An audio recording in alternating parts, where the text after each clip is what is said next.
Ito ngayon, kasalukuyan kaming bumabiyahe papunta sa Pier 2 na ginagawa namin. Tingnan nyo ha. Yan.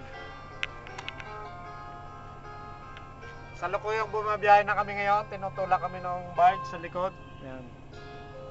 Hindi makita. Ayan. Yung kabilang yon, kung mapapansin nyo, puro lupang ginagawa rin yun.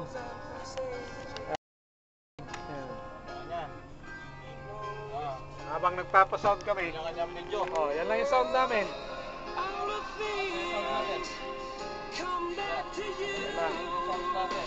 Tataga lang nitong cellphone, saka yung box na maliit na yan.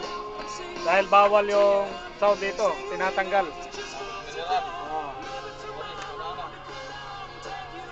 Ayan o, bumabiyahe kami. Bumabiyahe papunta doon sa Pier 2 na yun. Mangyayala sa amin, no? Kasakay kami sa truck. Papansin nyo. Ayan o. Alas 3:13. Yung init. Ayan o. 26. Lagi yung init. Yung mga siyama yun, napagod, no? Truck namin, magulo. Ayan o. Kita yung mga gamit. Kami nakasakay lang sa truck, wala man kami ginagawa kundi magsakay na magsakay. Ayan ha. Sige, sakali lang ha.